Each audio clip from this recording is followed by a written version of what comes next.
क्या आप भूत में और आत्मा में यकीन करते हैं? नहीं ना। मैं भी नहीं करता था। लेकिन मेरे साथ कुछ एक ऐसी घटना घटी कि जिसके बाद से तो मैं यकीन करने लगा हूँ। कभी कभी ना किसी सफ़र में कुछ न घट कर भी ना बहुत कुछ घट जाता है। आज मैं आपको एक ऐसे सफ़र की कहानी सुनाऊंगा। कुछ समय पहले एक ऑफिशियल टूर पर मेरा शहर से बाहर जाना हुआ।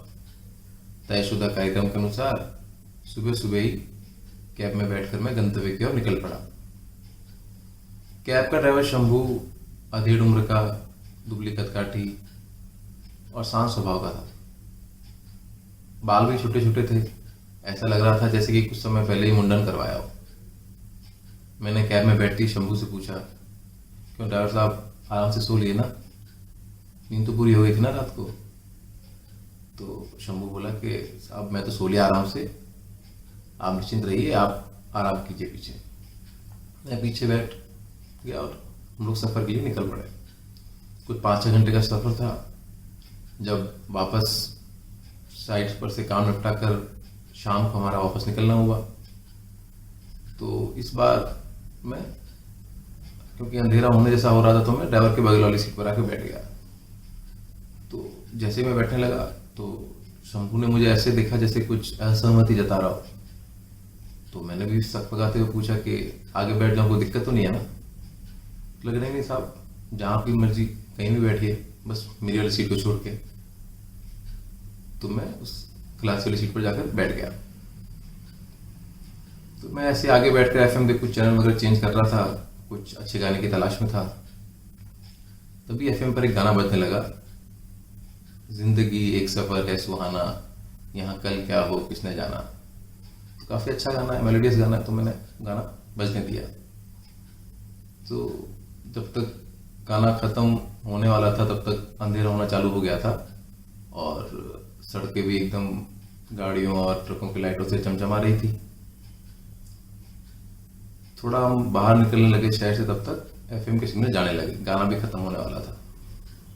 तो थोड़ी देर में एफएम भी खर खर की आवाज के साथ में बंद हो गया। तो जैसे ही गाना खत्म हुआ तो शंभू ने बोला कि साहब आपको पता है, हसरत जयपुरी का आज से लगभग 40 साल पहले लिखा है गाना शंकर जयकिशन की मशहूर संगीतकार जोड़ी का आखिरी गीत था। मैं कहा अच्छा।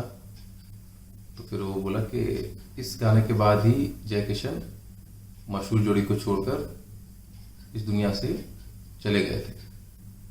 उनका आखिरी सॉन्ग था मरने से पहले का। तो फिर मैं कहा अच्छा। फिर मैंने ऐसे मजाक के लहजे में कहा कि उनके जिंदगी का सुहाना सफर भी आखिरकार अपनी मंजिल पर आकर रुक ही गया। एक न एक दिन तो हर किसी को अपनी उस मंजिल पर जाकर रुकना ही है। तभी शंभू धीरे से बोला, ऐसा जरूरी नहीं है साहब। और उसने मुझे इशारा किया कि सीट बेल्ट पहन लो। तो मैंने सीट बेल्ट पहन ली। तो फिर मैंने कहा कि जैसे कैसे जरूरी नहीं है, सभी न सभी को एक न एक दिन तो जाना ही है। और तो लगा नहीं साहब, कुछ लोग होते हैं जिन लोगों का सफर कभी अंत नहीं हो पाता। तो कहने नहीं, ऐसा थोड़ी है। तो कहता है साहब, स्वर्ग और नरक के अलावा एक जगह कुछ और भी होती है। मैं कहा कि यार, स्वर्ग और नरक के कुछ नहीं होता है, ये तो सब बस लोगों को डरा के रखने का तरीका है ताकि लोग गलत रास्ते पर ना जाएं। तो कहता नहीं साहब, कुछ लोग ऐसे भी होते हैं जिन्हें न तो स्वर्ग नसीब होता है न ही नरक। ये लोग बस भटकते रहते हैं। ये बात बहुत लोगों को पता नहीं है साहब। अच्छा, तुम ये कुछ नए पन्ना लेके आए हो? मैंने उससे पूछा। और किसने बताई तुम्हें ये राज की बात? तो शंभू बोला कि साहब, मुझे ना मेरी बीवी ने बताया वहां से वापस आकर। मेरी बीवी का नाम सरिता है और वो 15 दिन पहले ही गुजर गई। एक्चुअली साहब क्या है ना कि ये जो मेरे सेठ जी जिनकी ये गाड़ी है ना, उनको आउट स्टेशन ट्रिप बहुत आती है। तो महीने में 20 दिन तो ना मैं शहर से बाहर ही रहता था कैब चलाते हुए। और बाकी के भी समय जिस टाइम मैं घर पर रहता था तो हमेशा रात को शराब के नशे में ही घर लौटता था। लेकिन सरिता ने कभी इस बात का ज़्यादा बुरा नहीं माना।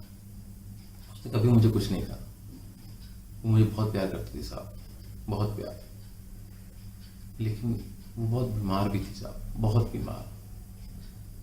पता नहीं अपने आप से बातें करती रहती थी घंटों। बाहर जो कुछ नहीं दिख रहा होता था उससे ही बातें करती रहती थी।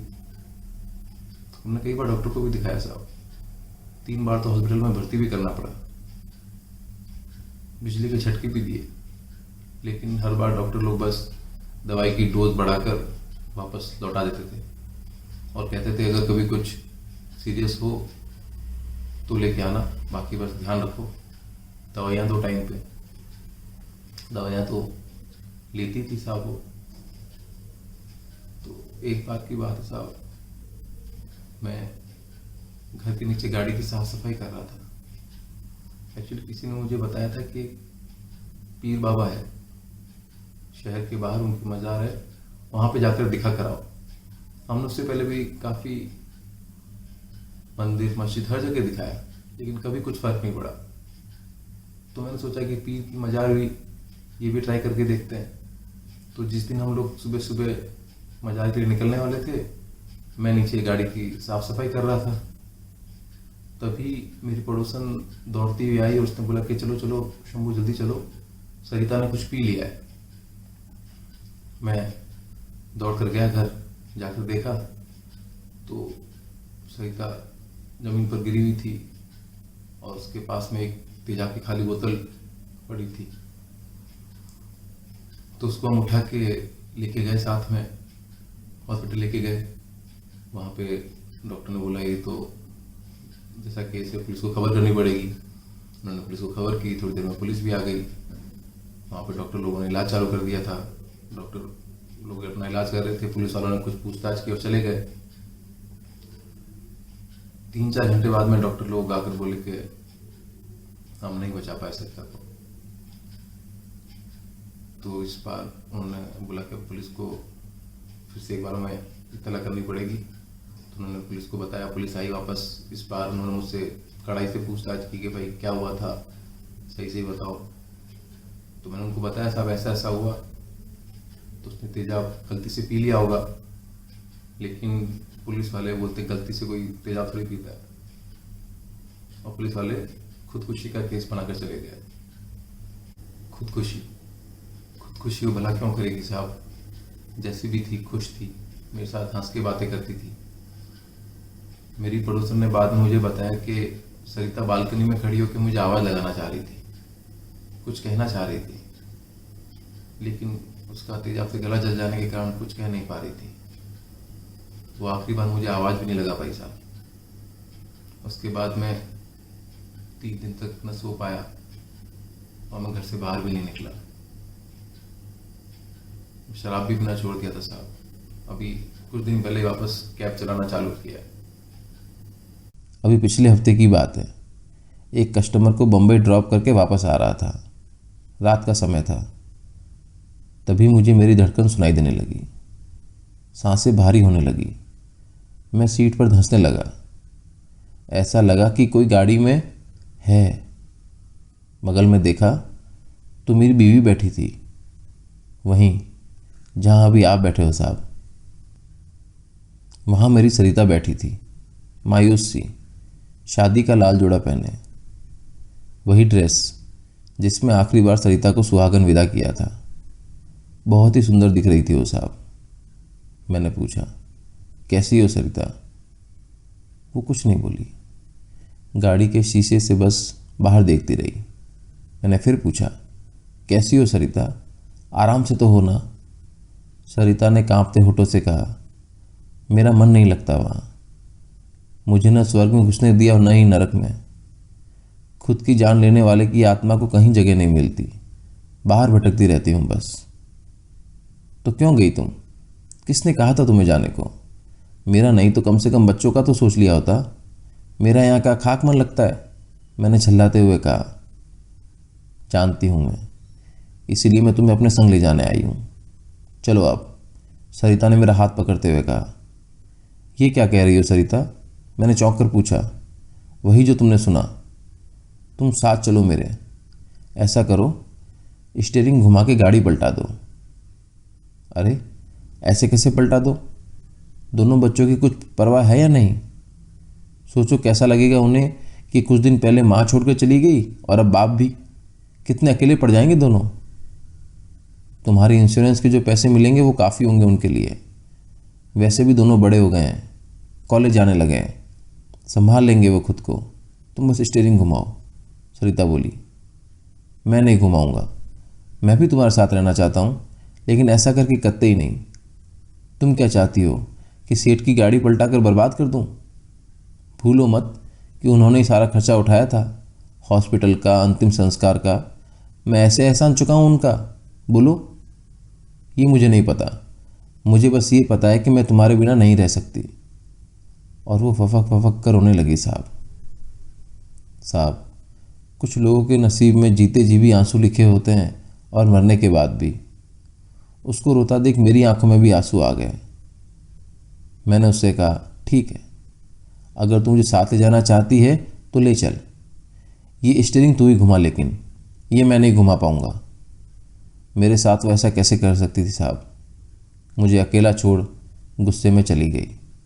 साहब, उस रात के कुछ दिन बाद मैं अपने ससुराल गया हुआ था और मैं अपने साले अमित के घर रुका।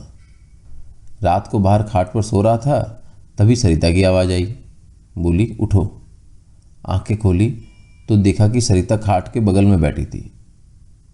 बोली कि आज तुम्हें मेरे साथ चलना ही पड़ेगा। अंदर कमरे में जाकर फंदे पर लटक जाओ या फिर छत से कूद जाओ, बस साथ चलो मेरे। मैंने मना किया और समझाया कि देख, अभी मैं तेरे भाई के घर हूँ। अगर मैंने यहाँ कुछ भी ऐसा किया जो तुम करने के लिए कह रही हो तो सब अमित पर शक करेंगे कि उसने बहन के जाने का बदला लिया। अपने भाई अमित की ज़िंदगी क्यों बर्बाद करना चाहती हो? गुस्से में वो फिर चली गई। साहब, अगले दिन मैंने सारी बातें अपने साले को बता दी। वो मुझे एक बाबा के पास लेकर गया। बाबा ने पूरी बात सुनी और मुझे बताया कि जाने अनजाने में मुझसे जो भी गलतियां हुई उसके लिए सरिता से माफ़ी मांगकर मटके में एक नारियल डाल मटका किसी चौराहे पर रख दूं। मैंने वैसा ही किया। अब वो नहीं आती क्या? मैंने सूखे गले से पूछा। अब भी वो कभी कभी आती है साहब, लेकिन मुझे संग ले जाने की ज़िद नहीं करती।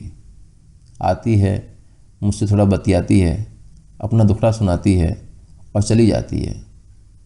पता नहीं भटकने से कब मुक्ति मिलेगी मेरी सरिता को। मैं बस टकटकी लगाए ड्राइवर की सब बातें सुन रहा था, लेकिन मुझे काटो तो खून नहीं। उसने हर बात इतने विश्वास से बताई थी कि मैं भला क्या ही समझाता उसे। शायद कुछ प्यार रास्ते में ही दम तोड़ देते हैं, कभी अंजाम तक नहीं पहुंच पाते हैं, मरने के बाद भी नहीं। बस फिर लाश ढोते रहो प्यार की। शायद इसीलिए हद से ज़्यादा प्यार करने को पागलपन कहते हैं। लेकिन एक बात तो तय हो गई कि स्वर्ग नरक के अलावा एक जगह और भी होती है। तभी ऐसा लगा कि गाड़ी में एसी चलने के बावजूद कुछ गर्मी सी बढ़ रही है। ऐसा लग रहा था बाहर की हवा गाड़ी में आ रही है। मेरी और शंभू के साइड की खिड़कियों के शीशे तो ऊपर थे। पलटकर देखा तो पीछे की खिड़की का शीशा नीचे था। मैंने शंभू से पूछा कि सफ़र के शुरू से ही पिछली खिड़कियों के शीशे ऊपर थे, फिर अभी शीशा किसने नीचे किया? शंभू ने गाड़ी धीमे कर साइड में लगाई और पीछे की खिड़की का शीशा चढ़ाते हुए बोला कि साहब कुछ नहीं, आप आराम करो। और हाँ, अब चाहो तो सीट बेल्ट खोल सकते हो। मुझे उसकी ये बात समझ नहीं आई और मैं एफएम के चैनल्स बदलने में व्यस्त हो गया। तभी एक चैनल पर गाना बज उठा। ओरे माझी, ओरे माझी, ओ मेरे माझी, मेरे साजन है उस पार, मैं मन मार हूँ इस पार। ओ मेरे माझी, अब की बार ले चल पार, ले चल पार। मेरे साजन है उस पार, मैं मन मार हूँ इस पार। ओ मेरे माझी, अब की बार ले चल पार, ले चल पार। मेरे साजन है उस